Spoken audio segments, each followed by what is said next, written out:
أعوذ بالله من الشيطان الرجيم. بسم الله الرحمن الرحيم.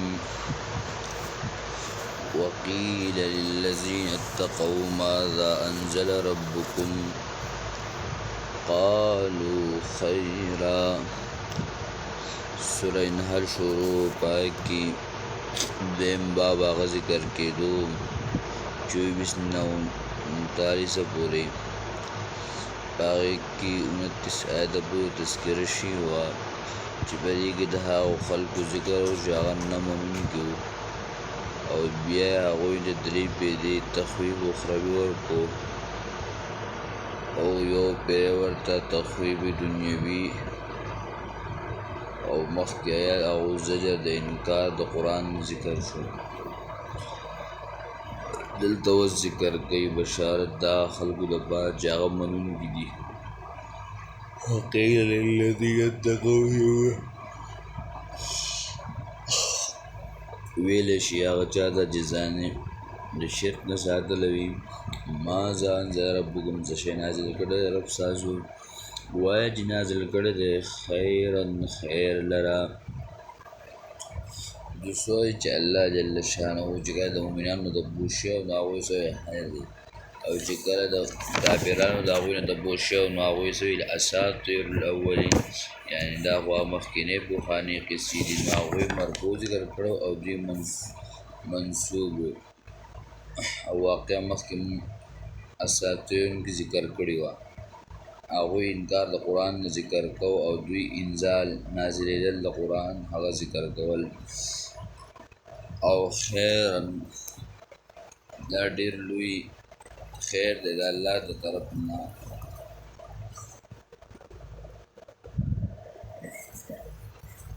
زکا بعض خلق کوئی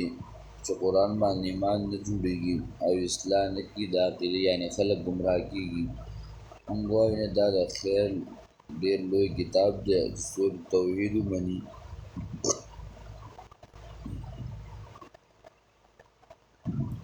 نو هغه ته بیا ډېر څه میلاویږي. یو روایت د مسلم او د ریاض صالحین کې راځي د عبدالله ابن عباس نه روایت دی چې د عبدالله صاحب بنزو د نبی علیہ السلام د پلار او بیا نبی علیہ السلام پیدا شو دا تربیت هم کړ او بیا نبی علیہ السلام په خپل وخت کې ایمن هغه زید ته به نکاح کړی و چې کله نبی علیہ السلام وفات شو عمر رضی الله تعالی عنہ ابوبکر صدیق رضی الله تعالی عنہ عمر رضی الله ابوبکر صدیق رضی الله تعالی عنہ عمر رضی الله عنه وی راځي چې نبی علیہ السلام بکره کړ د ایمن کوټ د څمن مملړ چې کله دوی هلته لاړل نو هغه په ژړا شو نو دوی ورته ووی دا د نبی علیہ السلام هغه مرتبه نه ده معلومه چې کومه مرتبه الله جل شانه هلته ورکوي نو هغې ورته ووي چې ما ته معلومه ده خو یو خبره بس خفه یم چې کوم خیر او کوم موږ به د الله د طرف نه راتله هغه خیر او هغه وایي څه شوه هغه به موږ باندې بنده شوي دی زه په دې باندې ژاړم بس عمر رضی الله تعالی عنہ او ابوبکر صدیق رضی الله تعالی عنہ د دې وجې نه په دې باندې زړونه کې هغه درد او یره پیدا شو او هم په دې خبره باندې پسې شول هغه په ژړا شو.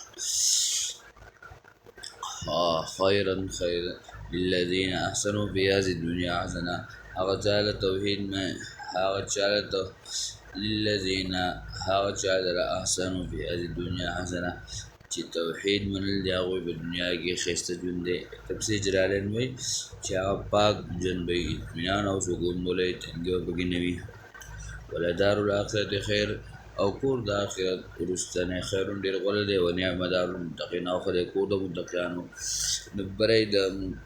د کافرو په دغه کې مسوا ذکر کول دی دار ذکر کول نو مسوا هغه دی ته ویلی کېږي چې انسان پکې بې اختیاره کېنولی شي د هغه پکې څه وزدس نه او دار هغه دی چې سړی پکې خوشحاله کېني نو دی د جنتیانو په باره کې ذکر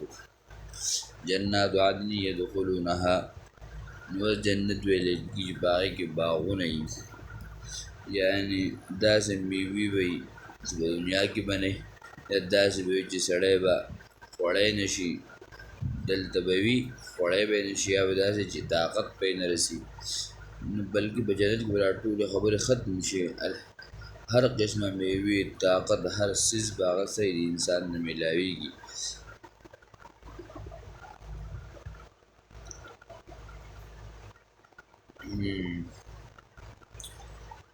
جنات عدن يدخلونها چې بیږي بلاندې د هغې نه نهرونه او داسې جنت دی چې د هغې نه ولاندې نهرونه وي سوره محمد صلی الله علیه وسلم کې 26 سپاره 15 آیت کې هغه څلور قسمه نعمتونه ذکر شوي دي د اوبو د پیو د شرابو د شهد لیکن هلته چې کوم نهرونه دي په دنیا کې چې اوبه به وي خو دلته به خراب وي دلته به څیز موجودي صحیح به نه وي دغه شان د پی اصلا پی هغه به زر تا ته میلایږي خراب به وي دغه شانتي شراب خو حرام دي دغه شانتي چې وګتلی شي چې په داسې اثر میلاویږي د هغې طاقت به ستا په اخیستو باندې نه کي د دې وجې نه انسان ته به الله جل شانه په جنت کې د څلور قسمه نعمتونه دا ورکوي ما یشاءون هغه چې غواړي دوی مراد دې څه دی چې زړه کې څه راځي بس الله جل شانه به ورته ورکوي معنی القرآن باقی کې زجاج ذکر کوي وی الله جل شانه د جنتیان مناسب خبرې او دوی به کوي او د برې نه الله جل شانه په دوی باندې د اسمان کې به ورجز راشي د ورجز نه په دوی باندې باران وشي د حرو بیا الله پاک ورته وایي چې دا هغه نعمتونه دي ولدینا مزید چې هغه سباقون دغه نعمتونه نور هم واخلي ابن کثیر رحم الله ذکر کړي جنتیان مناسي یو بل سره به خبرې اترې کوي او چې بلډه کې سره راځي الله پاک په ورګي یو جنت به بر وایي چې الله په باندې د پیغلو امزور باران نو الله جل شانه به د ورځ د پیغلو او د امزور سوګي باران وکړي دا څومره د جنت کې چې بس انسان څه غواړي هلند الله بول ورکوي بلډه کې سره راځي الله بول ورکوي مارغان شو سي بس غواړي الله بول ورکوي کذالک یجزی الله المتقین دغه شان بدل ورکړي الله تعالی متقین لره یعنی څوک چې ځان د شرک نه بچ کړي الله پاک هغوی ته بدل ورکوي کوم سړی ځان د شرک نه بچي الله پاک ورته ورکوي بدل ورکوي الذين توفاهم الملائکه طیبین دا هغه کسان چې صاحب د دوی ملائک داسې حال کې چې پاک وي د شرک نه دا جنتیان چې کله ملائک ساه اخلي وایي دا یو فرشته به سر ته د جنت لباس به راوړي خوشبویان به راوړي او بس دی چې هلته ګوري بس د نه بس ساه اخلي دی پوه هم نه شي یا ساه یې زما نه په څه طریقه واغوستو څنګه یې رانه واغوستو نو اصل د ساه د اخیستلو لپاره د ایمان د نیک عمل